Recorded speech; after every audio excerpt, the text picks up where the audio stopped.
Welcome back to another episode of The Run with Manny Wilson. I got a special guest here. He's joining me once again, Justin Black. What's up, man? It's Justin Black. I'm glad to be back, man. What's going on? Okay, cool. So we're going to get into the first topic about the Dallas Cowboys, man. The Dallas Cowboys, They man. recently just lost. They do this every time. Every time they lose, it's just a huge change needs to occur. Do you think they need to go to drastic measures in terms of this week's loss, now that they lost again? Last week, they won, so people wasn't doing too much. They was like, oh, okay, it's all right. We can keep Jason Garrett. We don't need to make changes because we won.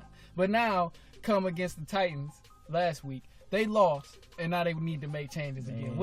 Let me hear what you're thinking about that, man. Let's hear it. The Cowboys have needed to make changes for years now, like especially at the head coaching position.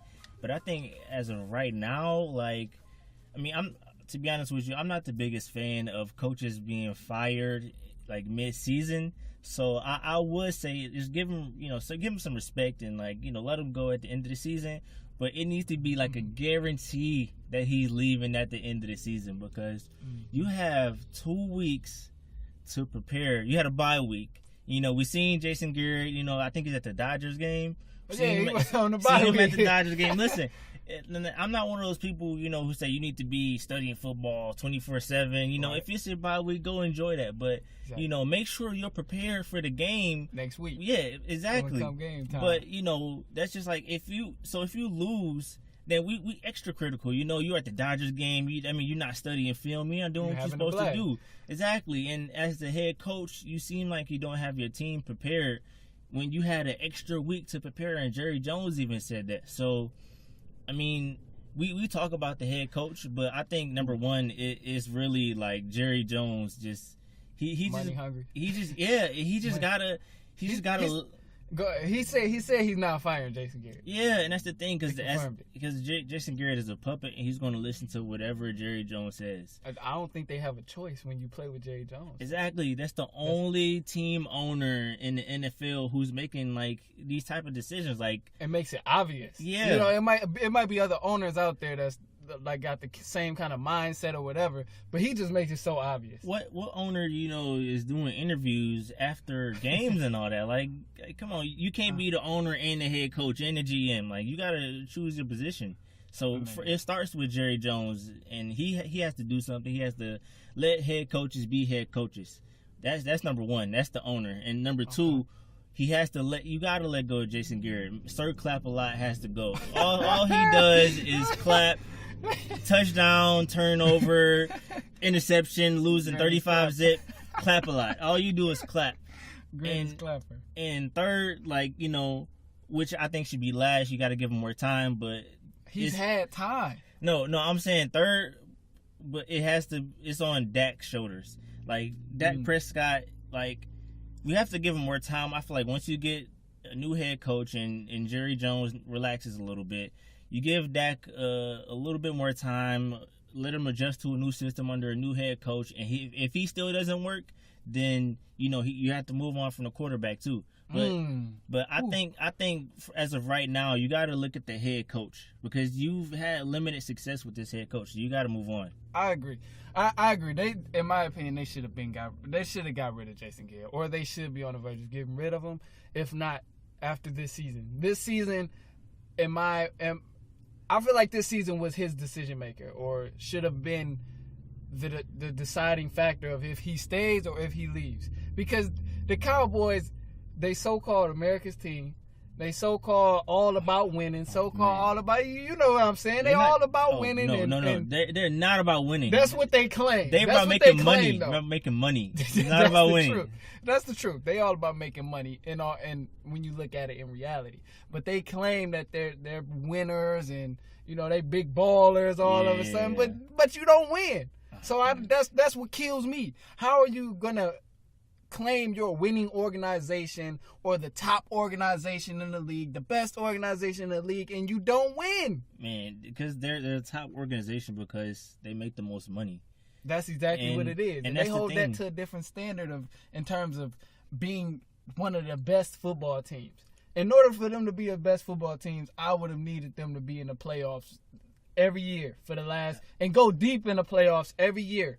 Because it looks like to me that the New England Patriots has been the most winningest team so far. That's what it looks like. Most recently, it looks like the Patriots been owning the NFL. And I don't even like the Patriots. But if you want to base it straight off of winning, it looks like clearly the Patriots is the best team in the league. If that's what you want to go off of. You can't hate on the Patriots, man. The most winning franchise this decade. And you know, as far as revenue and making money, Dallas Cowboys, of course, have been the most successful. So if you want to say America's team as far as like the brand and the money and all that, then of course the Cowboys is America's team. Yeah, they got it. Yeah. Now I would say, I said it earlier on one of my podcasts way back. I was talking about the Cowboys. I said that they need to make up their mind. Like the Cowboys organizations, the fans, they got to make up their mind between what they want to do with the organization. Because like I said, one time, one game, 1 week they win.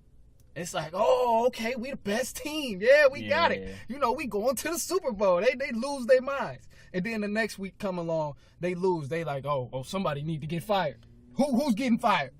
I'm like, what? You need to make up your mind and stick to, are you going to stick with the coach or are you going to fire the man? Don't just go back and forth and flip-flop. That's just like a bandwagon junkie almost. So like I said, I mean, the head coach should have been gone. But when you have up and down games, I mean, even though the NFL is a lot about coaching, I think that's has a lot to do with the quarterback. Because if you look at the NFL, like mediocre quarterbacks have up and down games all the time. Like I'm not trying to compare Dak Prescott to Ryan Fitzpatrick, but Ryan Fitzpatrick, as we all know or should know, he's a mediocre quarterback. So he's going to have great games, he's going to have terrible games.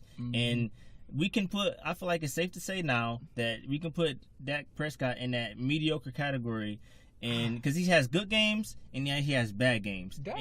Dak is pretty solid. He's solid. He kind of nice.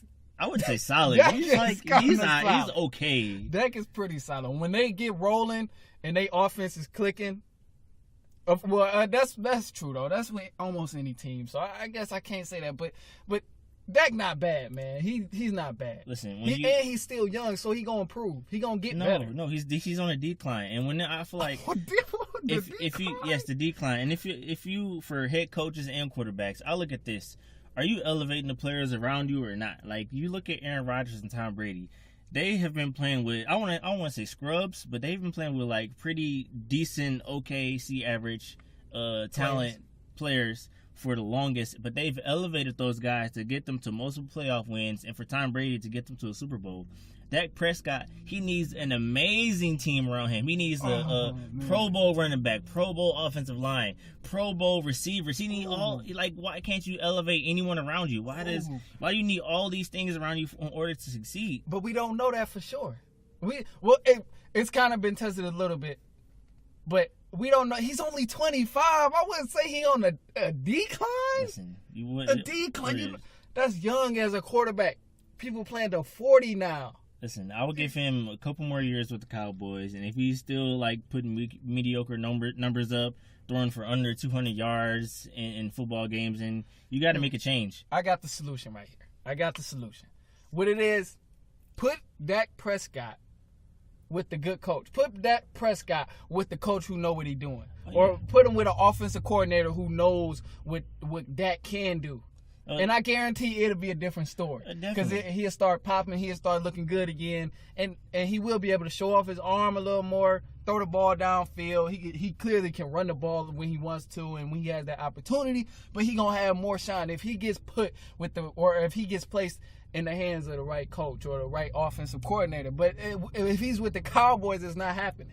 Clearly, it's not going to happen because they just going to keep him under Jason Garrett and the rest of the staff because Jay Jones said, we don't need to make changes. This in my eyes, this is how I see it. My revenue, my checks is looking good after Sunday. That's the problem. My checks looking good after Sunday. Why we need to make some changes? I know, like when you losing is not that bad when you making all that money. So they don't really care. If I'm making that much money every Sunday or every Monday, whatever it is, I don't care. Yeah, exactly. And fans gonna keep coming to whatever I produce on the field. Exactly. Fans gonna show up whether we get spanked by 40, whether we win by 40. It don't matter. They gonna show up regardless. That's the real problem. Is these fans will always show up no matter what. if you hit Jerry Jones in his pockets, They loyal. man, They are loyal. man, if you hit Jerry Jones' pockets, man, then he will start making changes. He would, but he not gonna do that because they gonna keep coming to games. Exactly. It's that simple. As long as the fan base and other people continue to watch Cowboys and buy their merchandise and show up to the games, Jerry Jones ain't making no changes. Exactly. He just gonna keep looking at the check. Oh, okay, another big one. Ooh, we play a good team this week. I wonder how much I can make this time. Exactly. That's why these like teams that don't make as much money, they're hungry. Yeah, they are, and that's why the Cowboys have been stinky for so long because Exactly. they don't care. It's just cowboy illusion, you know. Like we still in the '90s, we still got Michael Irvin. Oh, it's like not no. it.